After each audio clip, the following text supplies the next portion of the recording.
Every life has a story behind it. But are you writing the story you actually want to? We're here to explore what it means to live an intentional life that echoes for generations by leaving a better legacy. You can find out more at davidcreyes.com. But now, let's dive in.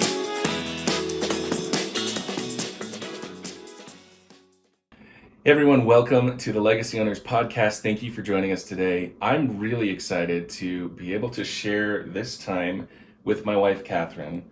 For those of you who have met her, you know she is by far my better half. She is an absolutely amazing woman, and I'm excited that today you get to hear a little bit more of our story. You get to hear a bit about our journey, and specifically, we're going to be talking about what is it like being part of an entrepreneurial couple, because the reality is, even if only one of you is an entrepreneur, there's a connection there that's going to impact everybody. And so we're going to share a little bit of our journey. The title of this podcast today is Help, I Married an Entrepreneur, which I'm sure is something my wife has expressed internally and or externally at many times. Probably so.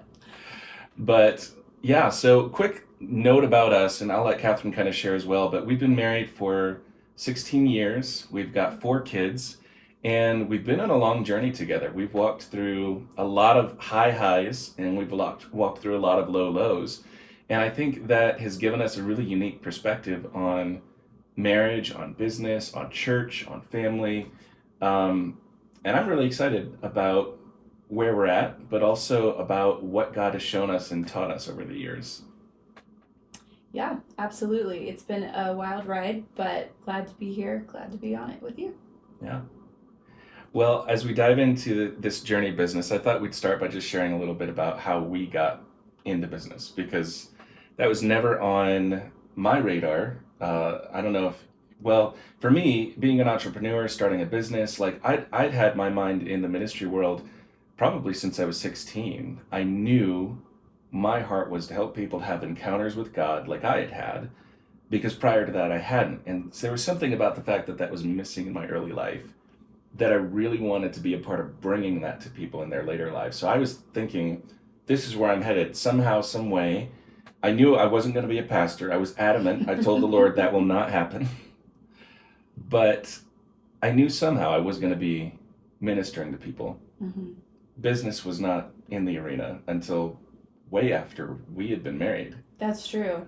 Yeah, I mean, I did think I was marrying a pastor Right. when I said I do.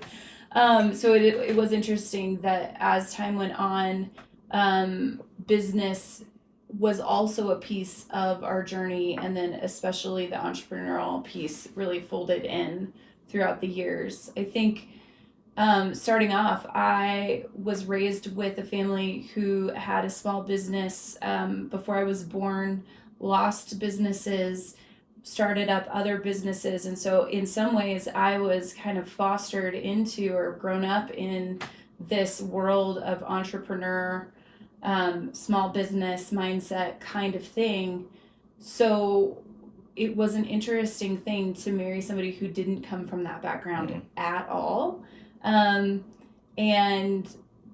it actually felt really safe to marry somebody who had a completely different upbringing and no real grid for the life and loss of being an entrepreneur. That makes sense. Yeah, because in my background, I think, my dad started in ministry when I was about a year old.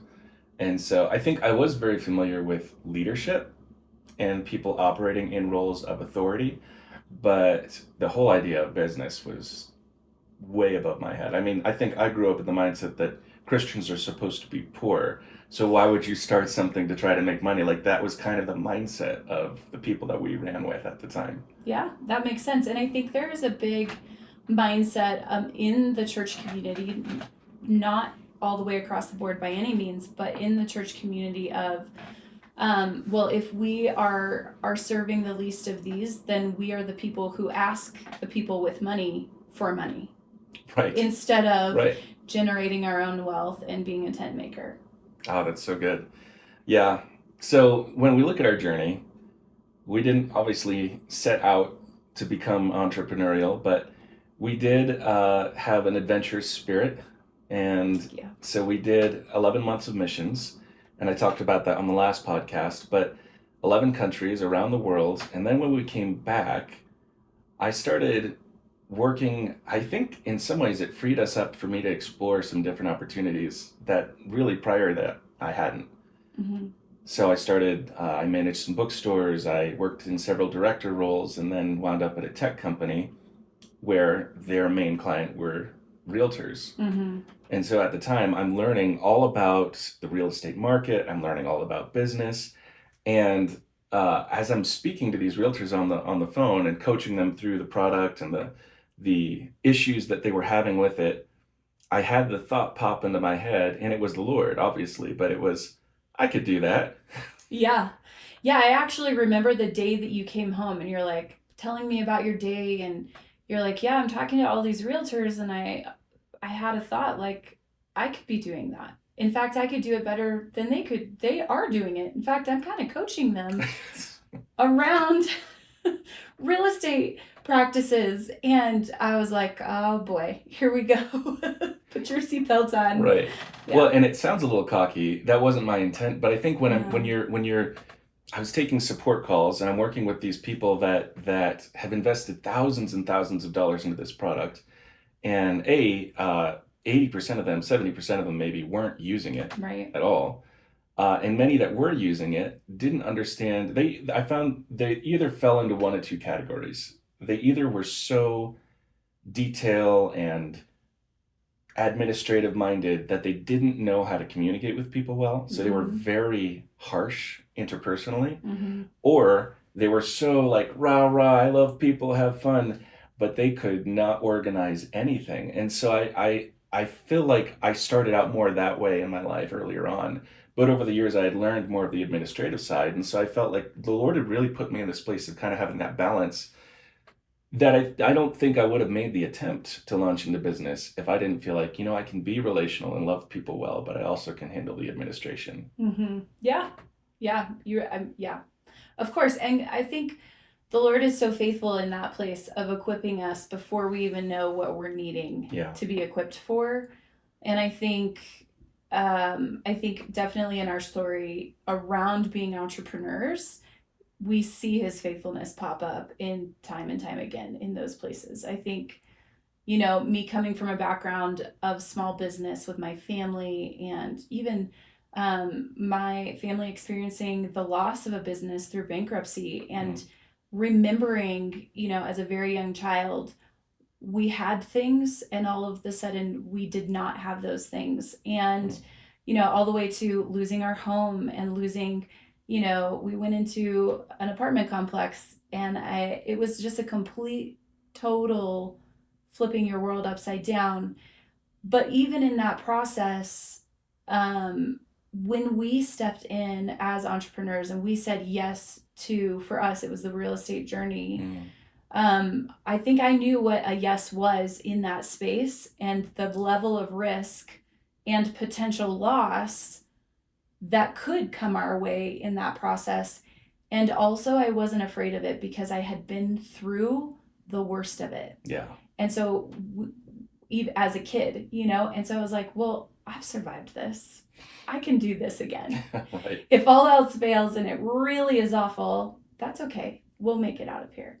And I think that was a resilient piece that I needed to be able to say yes to somebody who has an entrepreneurial heart or spirit. Like, you just kind of carry that. And I tend, or have tended in the past, like, yes, I'll take risks a lot, but there have also been places that I have wanted to play it much more safe and missed out on some pretty cool adventures probably because of that. Hmm. So it was a good, I think there was something really beautiful about the Lord giving me the gift of experiencing the loss as a kid and surviving it. Um, that helped define my yes to an entrepreneurial lifestyle. Yeah. Well, and honestly, again, I don't know that I would have been able to jump into it if you hadn't had that mindset. I mean, one of the things we decided early on in our marriage that was really important to me was that I'm not going to just dive into anything unless we're in agreement about it. And so knowing that we're on the same page, that we are in alignment, that we're not, that you don't have these, I wish you wouldn't do this, but it's okay if you do kind of thoughts in the back of your head. Like, I think that your ability to take those kind of risks and your background is part of what gave me the security and stability to say, okay, this isn't going to hurt our marriage. This isn't going to, it might be hard, but we're together in this. I'm not launching out by myself. And that was really important to me. Yeah, and I think it's really beautiful because a lot of men and women in marriage approach big decisions. It doesn't necessarily have to be around business. It can be around any subject. But in marriage, there's a mindset of instead of a we are not going to move forward until we're in agreement and on the same page, even if there's reluctance. And I think there can be reluctance. It's not that I was always like, yes, Yeah. let's go, there were times where I was like, oh, I feel like the Lord is leading us here, and I am scared out of my mind to say yes to this. And also, I can see it makes David come alive. Like the idea of it makes him come alive. And we're all going to benefit from you coming fully alive in that space. So for me, it was worth the risk. But I think you coming to me and being like, I'm not going to do this if you're not in it with me. It's okay if you're afraid, it's okay if you're reluctant even, but I want your yes, and we won't jump until we both have a yes. I think a lot of marriages don't operate that way, and I think knowing that I had the power to veto actually made me want to say yes more than I did the moment before, solely because it felt like, man, if I miss the opportunity to opt in this journey, I'm saying no for both of us. And that felt like more power than I wanted to wield on my own, Sure. right? And I didn't want to hold the responsibility of like the what if. What am I missing out on if I'm vetoing this? Yeah, that's good. Well, and I think that, yeah, that's just such a huge part of doing this kind of thing together is the mindset of it really is together. It's not one or the other. And I think that's something that thankfully the Lord has really helped us to do pretty well over the years. Yeah. And I think in my upbringing, I would have opted for the opposite. I grew up in a very patriarchal family. Dad made all of the decisions, and everybody grinned and bared it, whether we agreed or disagreed. And that was a Yeah. huge mind shift for me in our early marriage. Was you expected me to come to the table with my own opinions, and I was like, cool. If I come to the table with my own opinions, I'm going to care about them. But if I don't have my opinions about this, then I don't have as much skin in the game, so I can't get angry if you disagree with me. Wow. And so in that space, it cost me something to have my own opinion because I had been so silenced in my upbringing. And then you requiring that of me, and then also valuing what I did bring, even if it was an inconvenience to you, even if it, and I know it did slow our process down sometimes by a lot. Yeah. Sometimes. Man, I think it demonstrated, hey, I don't just want your voice, but I value what you bring. And I think that is such a gift when you talk about starting an entrepreneurial journey, and you're looking at the marriage. It is vital, and I do believe we wouldn't have made it as happily or healthily if there wasn't that almost demand on your part for my voice. No, she says demand and requirement. What I required of her. This is not giving the right vibes here. Well, but okay, contended though. I'm just teasing. Largely contended though. No, it did, but I had an expectation that you were going to have an opinion, and I had an expectation that your opinion was going to be valuable. Mm-hmm. And I think even if it was not in agreement or alignment with me, I didn't need it to coincide with what I was thinking for it to be valuable. Right. So. Yeah, which was a wild ride for me to get my brain wrapped around that concept. Yeah. But it was good. Now, one piece of our journey that I wanted to talk about is we made a decision that when I launched into real estate, we were going to give it 5 solid years. And both of us, we said, and I don't remember which one of us initiated this and who said this first, but we said we're not going to call it a failure until the end of 5 years. So if we struggle through 5 years, we're not going to quit early and say, oh, this didn't work. We're going to actually give it the full five and see how that goes. And that's a whole other proposition. I think when you talk about launching a business, when you talk about being in any kind of entrepreneurial effort, to have the understanding that it's not just gonna blow up within a month or two. It actually requires enough time and effort and care and nurturing, just like any relationship would, to know whether or not it can be successful. Yeah, absolutely. And I think that was wisdom from the Lord. I also think we got some godly counsel on that, Mm, and they were like, well, this isn't gonna just poof instantaneously manifest, right? We mm, use that word a lot today. sure. You have to be willing to put some time and effort and build relationships and show up in this space and be steady. And I think as we prayed into that, really came up with that 5 year. We're not gonna like throw in the towel until Mm, that 5 year mark. But to kind of paint the context, because you know I'm a context person. mm-hmm. Um, okay, we came off of the mission field in at the very end of 2010. Our daughter was born in 2011, and then during that time you were in a director at a nonprofit, and you were also running a bookstore, and then we found out that we were pregnant with twins, um, which was a big surprise and another story for another time. But we were like not financially in an amazing spot, No. right? And so we had really been asking the Lord, hey, what is next for us? What do you have for us? We know that you've called us to out of the box loving people well. What does that look like for this season as we're all of the sudden building a family of almost five at the time?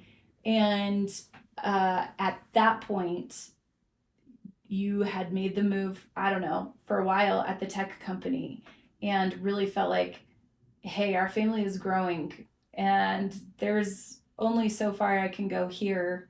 What do we need to do next? Yeah. And there we were. So in that, for us to even say something as bold as give it 5 years was insane, because if you had looked at the previous 5 years of our lives, it had been crazy, wild. Nothing looked the same from one year to the next. Mm-hmm. So to say, hey, we're going to commit to something like a business for 5 years before we make any big definitive move out of it, or to call it a failure, was a big deal. Yeah, it Like, was.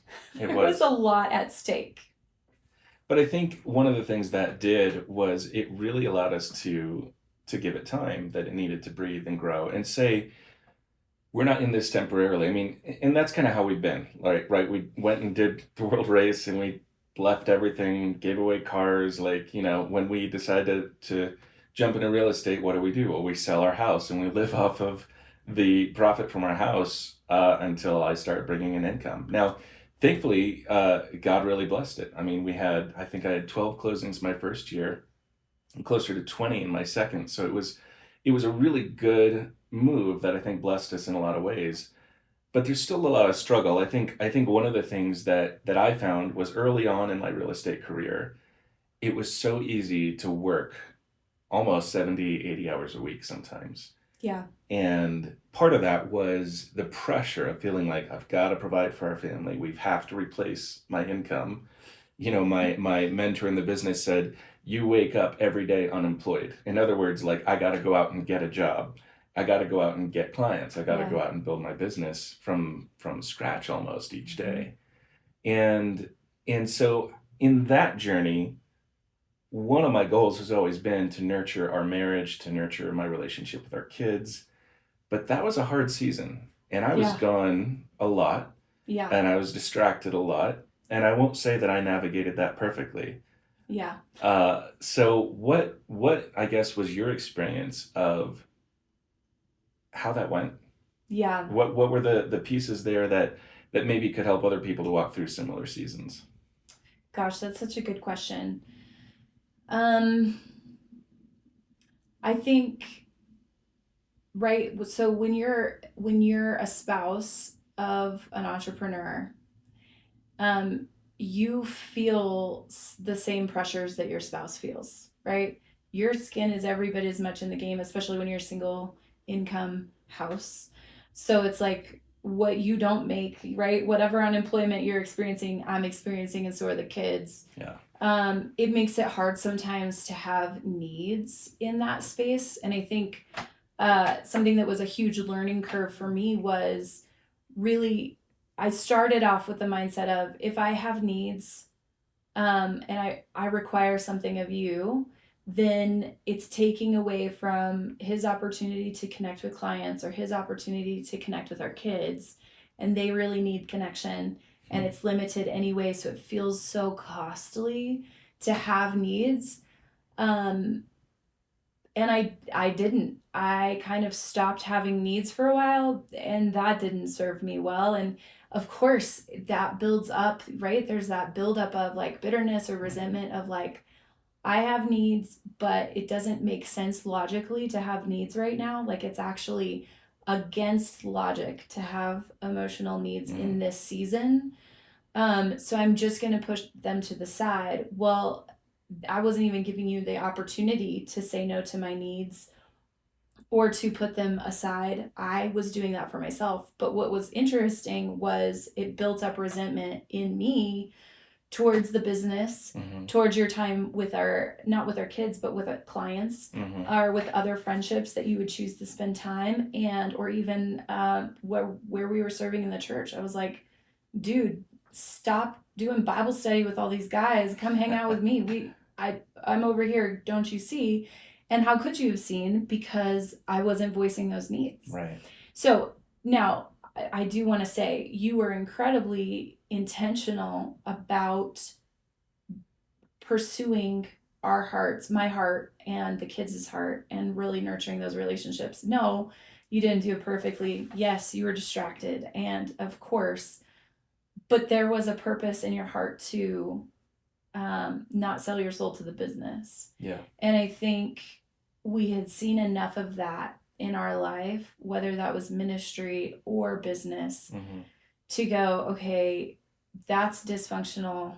That system's broken. We can't do the same things and expect different results. So we need to be intentional relationally.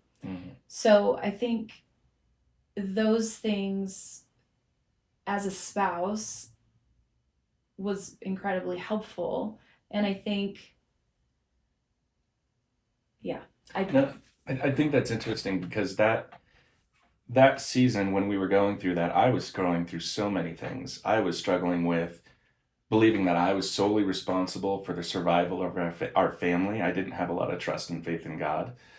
And I think it's interesting that the different things that each of us was struggling through, the business, the movement into entrepreneurship actually brought to the surface a lot of our past history, trauma, false beliefs, wounds, all of that started to come to the surface. And it's interesting that any sort of a pressure cooker, we're going to see that happen. So it happened to you, it happened to me. We both worked through a lot of that. But I think the problem is, like you were saying, you started to build up resentment toward the business and toward my time with clients or my time with other people, instead of being able to express your needs. And I think I would imagine in a lot of marriages and a lot of relationships where there's somebody who's an entrepreneur, people can mistake what's coming to the surface, the trauma, the pain, the history, the wounds, as just being the negative influence of that business, instead of actually being able to see that it's kind of two separate things.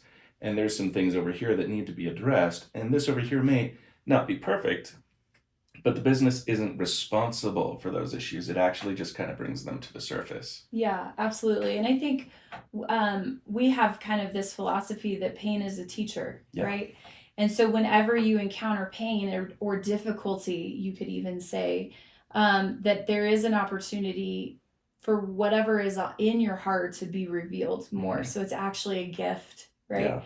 And in that sense, it was true. It was true that in my upbringing, you were the best version of yourself if you didn't have needs. Right. So I learned how to be, I mean, chef's kiss, amazing at not having needs. But I was also one of the most internally resentful people on the planet. Because you did have needs. I You had did. massive needs, and a I lot of them did. went unmet for a long time. Right. Or then that resentment would build up. And of course, that resentment would be towards myself. But I wasn't aware of my internal narrative Right. at the time. So I wasn't catching that. And I was getting aware of how mad and angry I was at you for the decisions you were making to neglect me, which wasn't happening.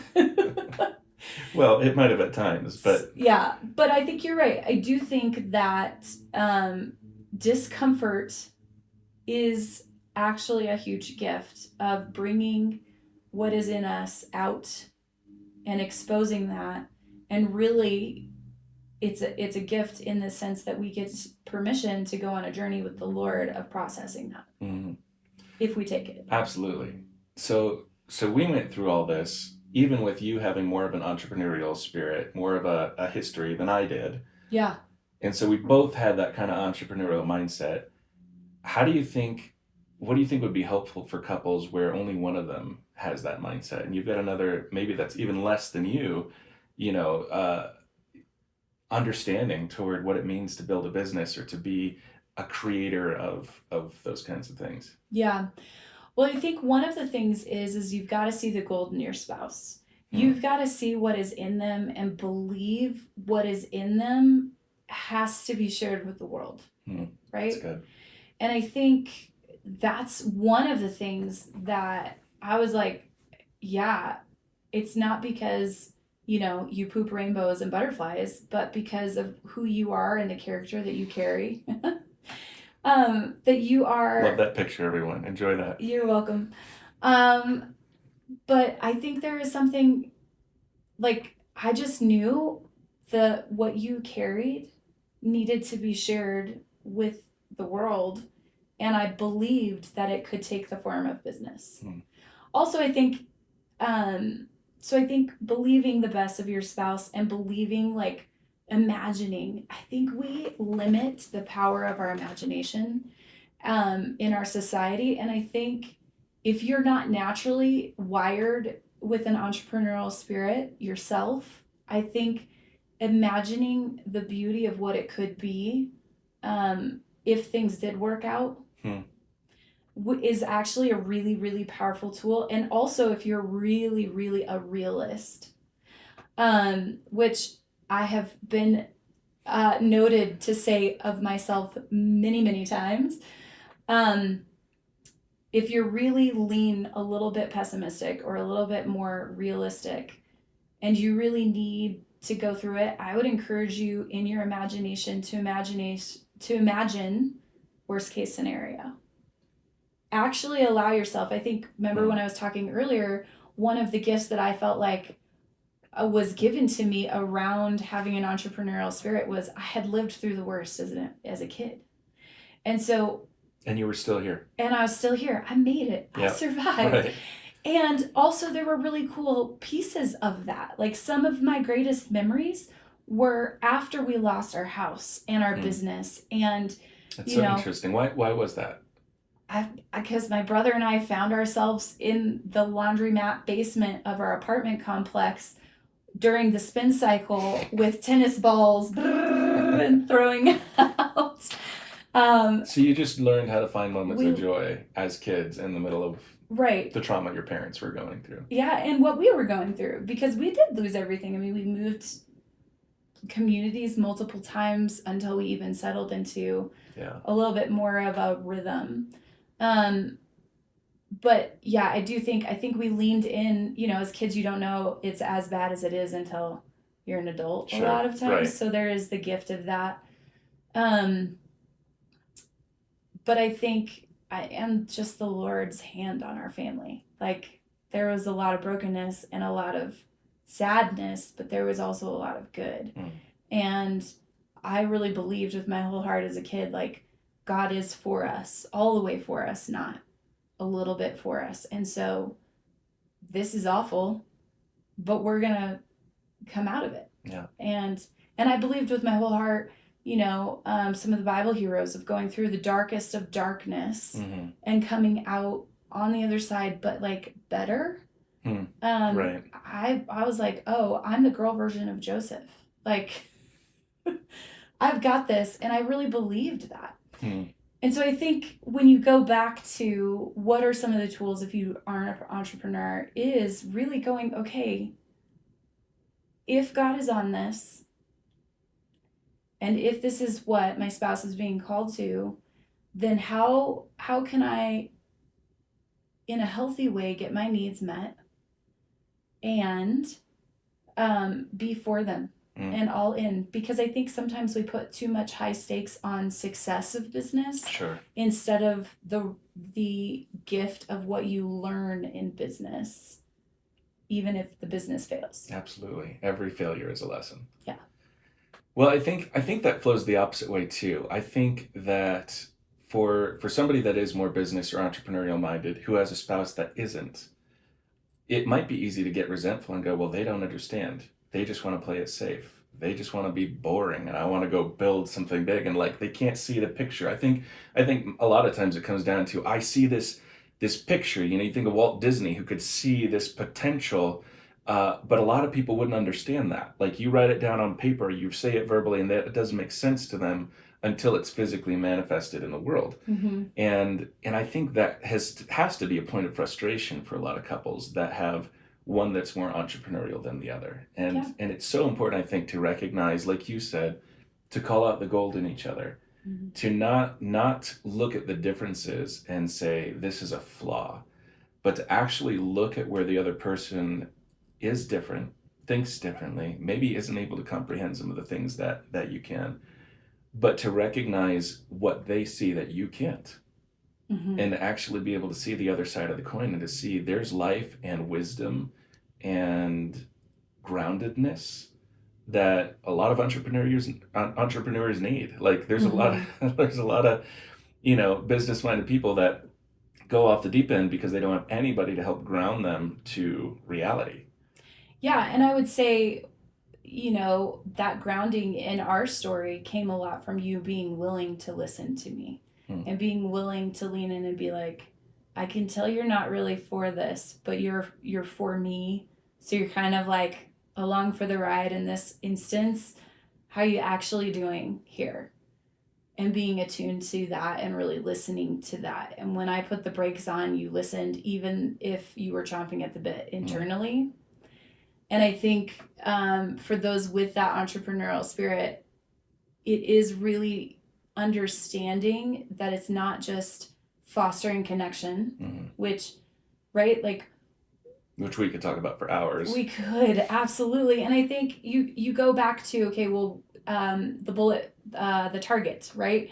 If you have the bullseye in the middle, God's the most important, and out it's like your super close relationships, and out from there is your work and your friends and those kinds of things. And we really built our family on that philosophy and that mindset of, this is a godly family, this is what this looks like, which means marriage trumps business decisions. Right. And until we're okay and connected, we're not going to take the next step. Now, maybe I'm not over here jumping up and down, but I'm on board. And that bothered me sometimes, like the tension that created. Because you like to be all in or not in at all. Yes, 100%. Yeah.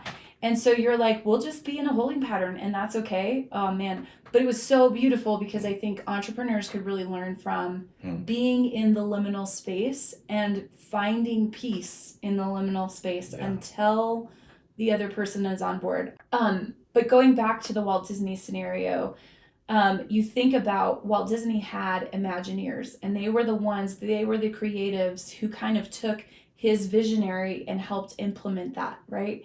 And as a spouse, I think you have two options. You can either be the artist and the creative that says no and be a naysayer and miss out on a Walt Disney opportunity, which obviously nobody knew what it was going to turn into or what it was going to be in the early stages. But then there were the Imagineers, and they said yes. And I wonder, I approach being a spouse of somebody who's entrepreneurial or somebody who's super creative or a risk taker. I mean, you could put in all of these other words into this space and it would still fit. Is do I want to be somebody who is the naysayer Hmm. that dampens the dream, that dampens that, or do I want to be an Imagineer? The Imagineer didn't have the idea of Mickey Mouse, Right. but they implemented the But they made it robotics to happen. make it Yeah. happen. Right. And I kind of took my role, and I mean, it wasn't a pretty role, and it was not what I had envisioned for my life either, to have 4 kiddos and be married or any of that. I was going to be the business person. And so here I was, buried under piles of laundry and babies filling my arms. And, and I had to decide, how can this be, can I be the Imagineer in this space? Wow. So my folding laundry, the doing the dishes, none of which do I enjoy to this day, became the way that I made the robotics of the Mickey Mouse work. Wow. Well, I want to take something you said and expand on it on the other side a little bit, because you Mm-hmm. brought up liminal space, and for anybody who doesn't know, liminal space is it's the space in between. I like to call it the hallway, where you've left one room and you're not fully into another room. So liminal space is the place of waiting. Mm-hmm. That's not something entrepreneurs like to do. We want results now. We want the big picture to be developed and fleshed out now, and it's very difficult, I think. And so when you brought up how we would make decisions, and it was okay for us to be in a holding pattern, like it was very important to me that if we weren't in alignment, I would say, if you didn't have an absolute no, but you also didn't have a yes, I would say that that's a wait. So I'm not going to win and beat you so it turns into a yes. I'm also not, if I don't agree, I'm not going to just cave just because and turn it into a no. If I Right. feel really called to something and you don't, I'm going to hold that intention and we're going to stay in that place of wait. And I think that's one of the things, one of the principles that really helped me, helped us in our marriage, because what it did was it allowed us to say the most important thing about what we're building, it's not a business, it's a legacy. And that's one of Mm-hmm. the reasons of everything that we're doing with this whole thing is the idea of legacy. Legacy means I'm not building just for this moment or this day or this month. I want to build for generations. Yeah. And if I build a great business, but I've left my family and kids behind, and I have devastated the most important connections that God entrusted me with, then I haven't built anything that's going to last. What I built is going to just crash down on itself. And again, I think of the tether and the groundedness. That's so essential in a relationship. You know, a kite obviously wants to pull away from the person that's holding it, but if you clip that string, it's immediately going to crash to the ground. That tension is actually necessary for it to fly, and I think that is something that you've done so well in our marriage. You know, you say, you know, you were going to be the business person. Y'all, she is. She's the genius behind so much of what we've done as a couple and what I've done in business. And so I just wanted to pull out that idea that there's a reason behind that tension, and it's actually an essential part and a very intentional decision that we've made. Mm-hmm. I agree. And I think we are a little bit unique because of a couple of different things. But I did come from an entrepreneurial background, and that helped me have a mindset for risk and be more supportive around that.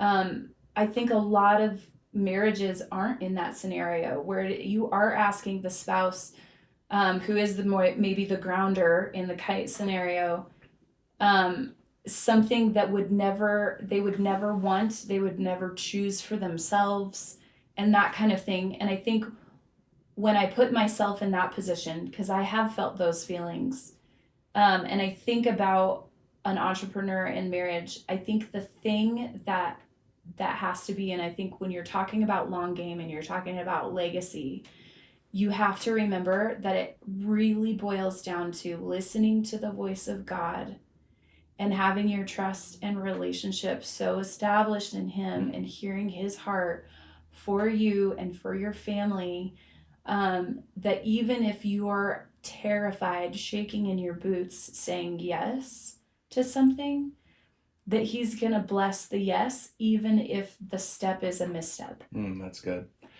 And I think I think that that is really, really important because there were times where I was like, no, just no, just Mm-hmm. mm-mm, nope. And the Lord really worked with me, not because it was necessarily the right step or the wrong step, but it was, can you trust me? Can I, Catherine, trust God enough in this scenario with this step of faith or this risk enough to be able to live through the negative ramifications if it Right. doesn't turn out well, or the positive ramifications? And I think the grounders in the relationship or in that season, because it can be a seasonal thing Mm-hmm. too, Yeah. the grounders need to be aware if their yes to themselves is greater than their yes to God. Ooh. Yeah. And if not, That's good. right, you just need some adjustment there.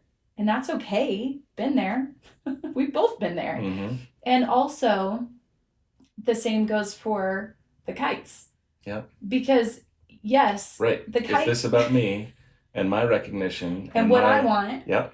And I would say even in time management, which we've touched on a little bit here, but when you're talking about starting a business, you're right. The cost of time and the investment of time into any business, especially a startup, is massive. It is 60 to 80 hours a week.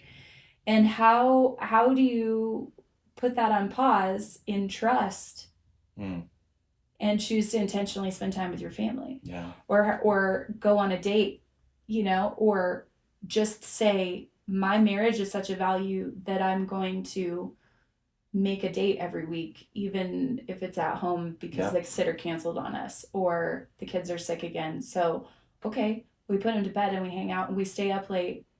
Grounders, you got to be willing to stay up later than you feel like it sometimes. Yeah. To do that and to invest relationally, making that space. That's so good. And I think that brings out kind of one of the last thoughts I want to talk about, which is we have things that we conceptually like the idea of, and then we have things that are actually values. And I'm of the belief that values aren't values if they're not lived out. Yeah. And so when it comes to valuing the marriage and valuing time together, it's one thing to say like, oh yeah, I believe in dates and I believe in connecting with my spouse and that spending time together is nice. But to actually put that into action and say, Whew. we're going to do the hard work to make that happen. And that's hard work. There's a lot It of is. weeks. It's inconvenient. It's very, especially Yeah. when you have kids, because Mhm. you can't always find a sitter. So what are we going to do? Cancel date night or get creative. And I think you and I have done a good job for the most part trying to get creative and keep things together. But also I think this ties back to the idea of faith. When we talk about what has allowed us to do all of this, what has allowed us to trust the process and take these risks is not just your belief in me or my belief in you or my security because you're grounded. All of those things have helped. But at the core, it's because we have a connection with God that has allowed us to hear his voice and to go, I feel the Lord calling us to this. Mm-hmm.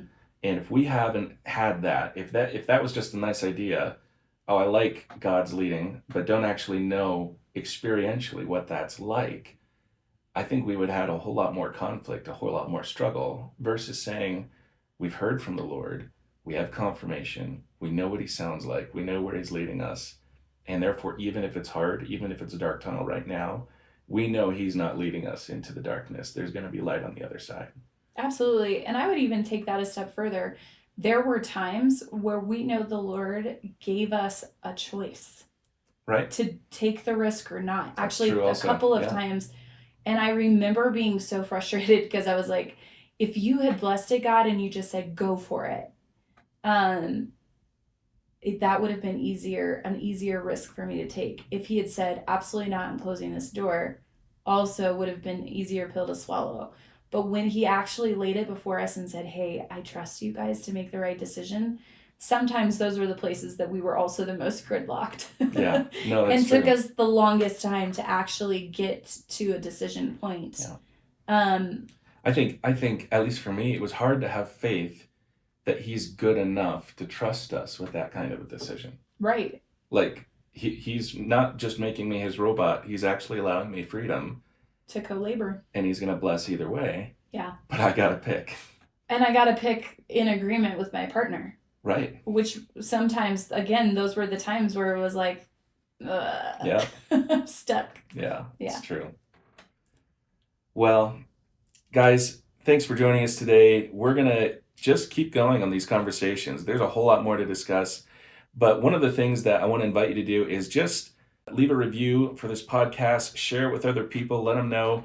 These discussions are, our goal is to lead you into a place of understanding how you can have the fullness of life, freedom, security, confidence, and even greater income by having a connected, healthy marriage and a connected, healthy business. Till next time. Till next time.